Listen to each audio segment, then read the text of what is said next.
Colm Boohig is here to talk to us about the end of year. It's the end of year proper. End of year, last ATP tournament of the year. It all builds up to this. This is the money. Money, but it's also esteem. It's the top 8 players in the world going off, and it's a right laugh. It's the money. It's not that, like, it's only a couple of million. Is it? Is that all? No. Why would you bother? It's not. Sure, the women's was 3 million last week. Yeah. The winner. Same. So it's only a couple of million. Yeah, but it just tops it up. But it's all about the esteem. It's the top 8 players in the world.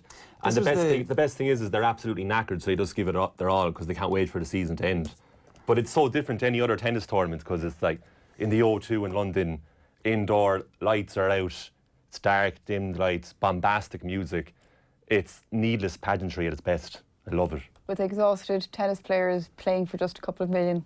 I can see the appeal. Oh, it's unbelievable. It's best of 3 sets too, so they just fly through the matches. Do you remember Nadal won the gold racket? That was for this. This was like the end of the year. It was like, it was the most important thing to him. He was like, yeah, this is a gold racket made of gold and diamonds. Yeah. No, it's been great so far. Like Federer has won the most. He's won the most amount. He won 6 times, but he hasn't won since 2011. So he's wanting to top that up. That was against Wilfried Tsonga. Then you have Novak Djokovic. He's won it 5 times, but he hasn't won it since 2015. And then you have Rafa Nadal, who actually hasn't won it at all. He's never won these last 2 finals in 2010 and 2013.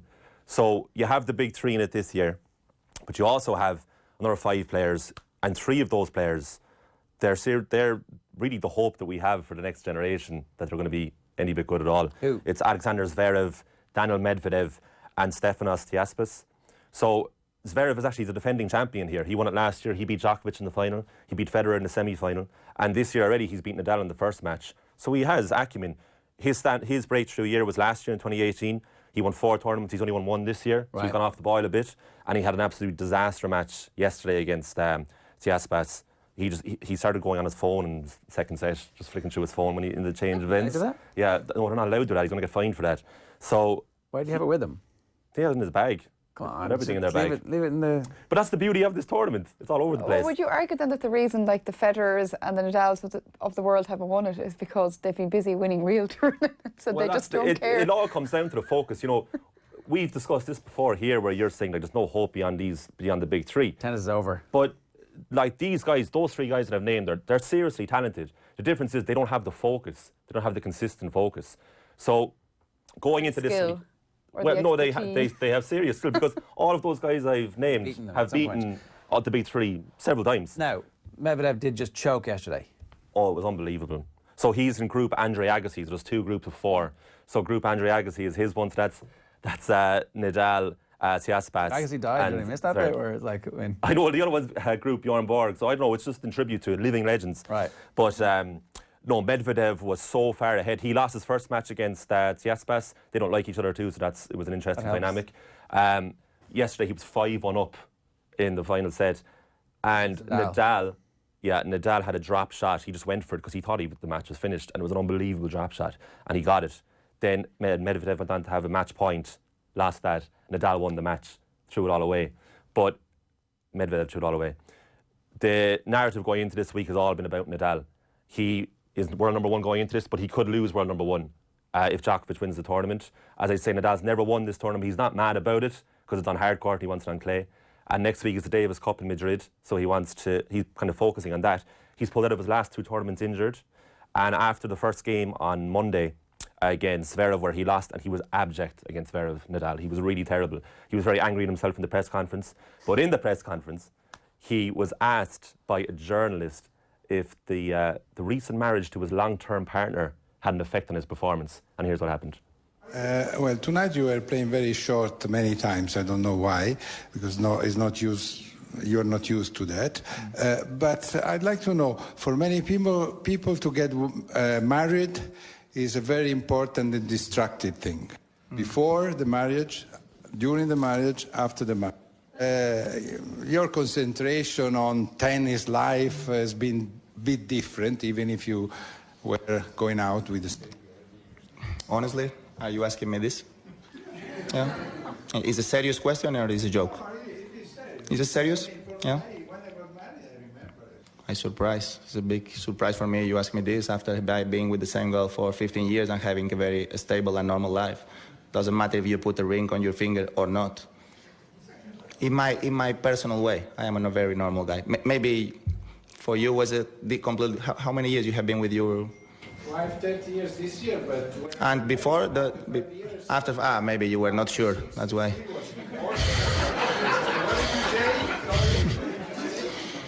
It's okay. Okay, we move to Spanish because that's bullshit. He never curses. Never.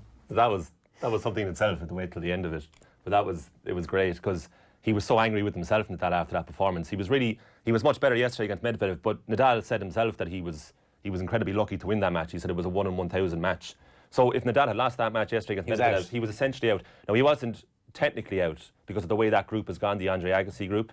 So going into the last match, Nadal, he very much has a chance to go through, but it's not in his hands. He has to beat Tsitsipas, who's won his first 2 matches, but then he has to hope that Medvedev does him a favour against Zverev to go through. And if that doesn't happen, then he's out. And it's all in Djokovic's hands to claim the world #1 spot. So speaking of, that's the other group Bjorn Borg. So that's Djokovic, Federer, Berrettini and Dominic Thiem. Dominic Thiem has been the star of the show so far. He beat Djokovic and Federer in the space of 48 hours this week already. So he beat Djokovic first. He beat Federer first in straight sets, 7-5, 7-5. Federer was pretty much out of sorts in that match. Against Djokovic, it was an unbelievable match. It was actually the first 3-setter match of the tournament so far. That was on Tuesday night. But it was Thiem, I don't know what happened to him because he's a pretty mild-mannered guy. Like he's 26. The guys I mentioned, they're all early 20s. So he's kind of stands out in the middle. And I mean that in every way, kind of the most average. But he's just a solid guy who accumulates points over the years. He kind of doesn't have anything about him, really. But whatever happened in the second set against Djokovic, he lost the first set, and he just went for it. He hit 51 winners for the rest of the match. 51. 51. He just started going for everything in just a wild way. It was the ultimate example of a guy or anyone in any walk of life just saying, "Oh, I don't care anymore. I'm just going to go for it." And it worked. What's to lose? And he said afterwards, it's the best match he's ever played.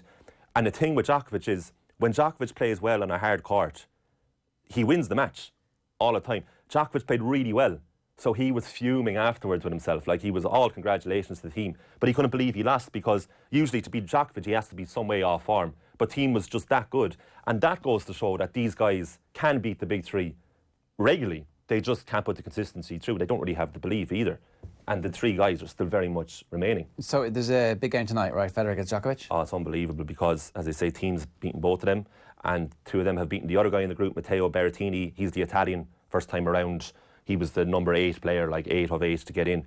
Kind of overwhelmed by the whole experience because he just got in the last minute ahead of game on fee.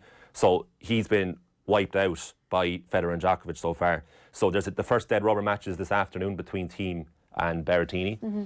And then tonight, it's Djokovic against Federer. It's the first time they played each other since the Wimbledon final, which I don't know if you remember, 4 hours and 57 minutes. Federer had 2 championship points and lost. So this is the first time they've played each other since. And for any tennis fan, even if a casual tennis fan, tonight's going to be unbelievable because it's make or break. Whoever wins goes through with Dominic Thiem. Where's it on? The O2 in London. No, on TV. Amazon Prime tonight. And it's on BBC Two during the day. So the afternoon matches are being put on BBC Two. Okay, but Amazon Prime does the whole thing. Yeah. So yesterday they had Nadal, Medvedev was on. Or Nadal, yeah. And where's my buddy Nick Kyrgios? He's nowhere to be seen. Hey, somewhere. What a surprise. He's serving a 6-month probation period for his lash out of the Cincinnati Masters. He went into the back and just got his racket and started smacking it in the back. Got a 6-figure fine, 6-week probation, 6-month probation. Hasn't played since the end of September at a tournament in China. He's actually playing next week at the Davis Cup because you're allowed playing that. Doesn't count as the ATP, but he's nowhere to be seen because of this.